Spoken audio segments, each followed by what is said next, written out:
LaborVision presents an editorial from Charles Daniels of American Workers First.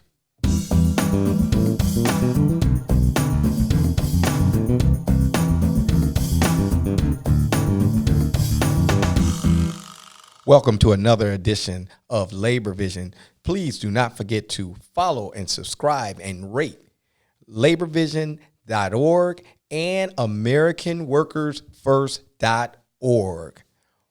The question for today is, what does Purdue Pharma have to do with workers? That's an excellent question. It's going to take me a second to get there, but if you follow me for a minute here, the hike will be worth the view, I promise you. So Purdue Pharma, they just declared Chapter 11 bankruptcy. They are the company that makes OxyContin. OxyContin is an opioid drug. To put that in perspective, heroin is an opioid, which I think we can all agree is the most addictive and dangerous drugs on the planet. It's one of the most. And it's a synthetic opioid, which means it's made with chemicals. It's not from natural occurring things. It was first marketed in the U.S. in 1996, and within a decade, it was the most abused prescription opioid in the country. It took off like wildfire. And a lot of that had to do with the fact that the company marketed it like crazy. The marketing files actually from Purdue that they found show that 75% of more than $400 million was marketed after 2000. So why is 2000 an important date? Well, that's the time that Purdue actually went to Congress and told them about the abuse and the damage that is being done by this drug. They specifically spelled it out for them that, yes, this is a potentially dangerous drug. $300 million spent after they told them that. Doesn't make much sense, but let's keep going, all right? So with all that money being poured into it, OxyContin became a blockbuster drug. Purdue increased its earnings from a few billion in 2007 to $35 billion by 2017. $35 billion. That's a lot of money, okay? So from 1999 to 2017, almost 218,000 people died in the United States alone from overdoses related to prescription opioids. Those prescription deaths in 2017 are 5 times higher than what they were in 1999. So from 1999 to less than a decade later, by a factor of 5, they increased. So what changed? This drug changed it.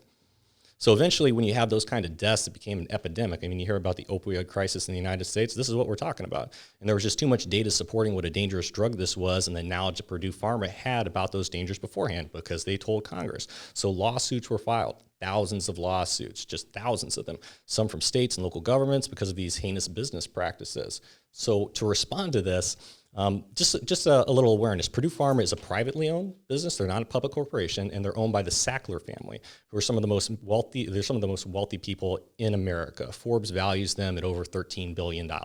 So you don't make that kind of money without planning for a rainy day, which is interesting because in 2008, an advisor for the company actually told them that in the event that a recapitalization deal can't be structured, the most certain way for the owners to diversify their risk was to distribute free cash flow to themselves, take money out of the corporation, which they own, and distribute it to those family members. So with that, a lawsuit filed by the state of Massachusetts claims that the Sacklers transferred more than $4 billion from the company to personal accounts between 2008 and 2016. They took that money out. Oregon actually says it was over $10 billion that was taken out of the company. On top of that, the Attorney General of New York said in court filings that her office had found wire transfers of nearly $1 billion by the Sackler family that suggested attempts to shield their money from litigation. So they're taking their money out of the company, they're distributing it to the family, and then they're also making wire transfers to places to try to essentially hide their assets. I believe when you do that on the streets, it's called money laundering, but apparently it's not the same here. And the big rub with this is that the patent for the tamper-resistant version of OxyContin expires. All patents have shelf lives on them, and theirs is expiring, so they expect it to start to decline, the sales over the next 10 years as more generic versions of this drug comes out. So there sure are a lot of coincidences as far as when they poured the money in, when they got the money out, when they're declaring bankruptcy that seem to suggest that maybe there was some strategizing beforehand.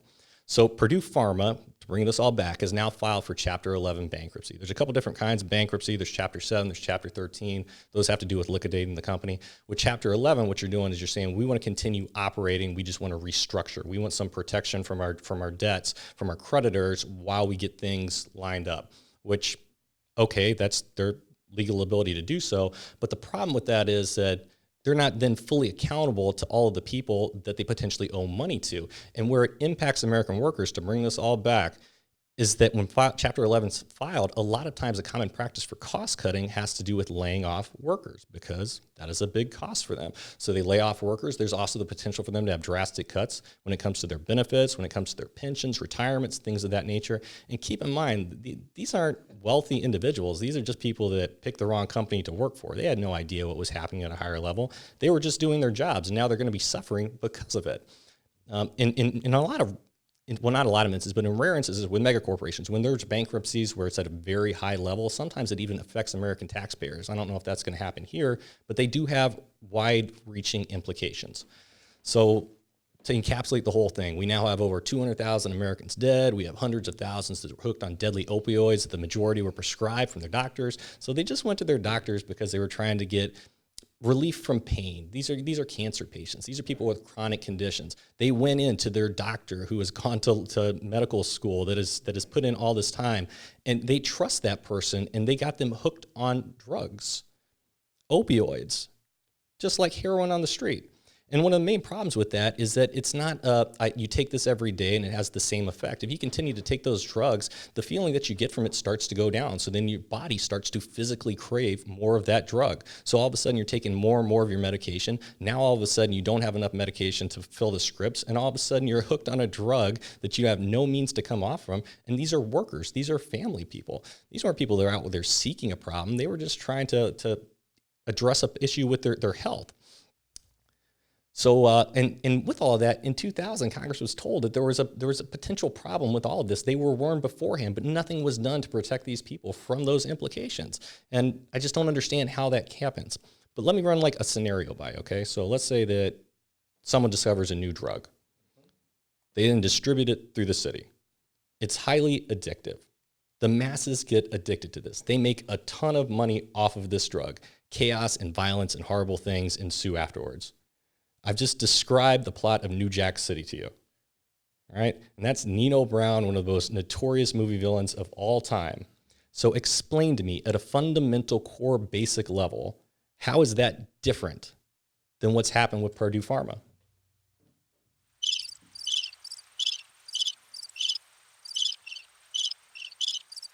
Exactly. Exactly. There is no difference because they got FDA approval because it's a prescription drug. And this is one of those social stigmas that are out there, that if it's a prescription drug, it's okay to be addicted to it. But if it's an illegal drug, it's a whole different story. Drugs are drugs. If they're having the same harmful effects, we need to address them the same ways. So these big pharma companies that are lobbying to get these drugs implemented, we need to hold them accountable. If something kills over 200,000 people, you're telling me no one's going to be accountable for that? There's not going to be any prison sentences associated with that? We're not screaming from the rooftops about this happening? Why is there so little talk about this? It makes absolutely no sense, because it's affected the American people, it's affected the American workers, it's affected our economy, it's affected our entire nation. When you're harming that many people, someone needs to stand up and say something, because enough is enough. It's wrong. People are being hurt. And our job, our responsibility as people is to look out for one another. And our elected officials, that's what we put them in that place to do, to protect their constituents. So where are they on this? They need to be speaking out. This was an editorial from Charles Daniels of American Workers First. Please visit AmericanWorkersFirst.org, and also please visit LaborVision.org. Remember, LaborVision is where we tell our story.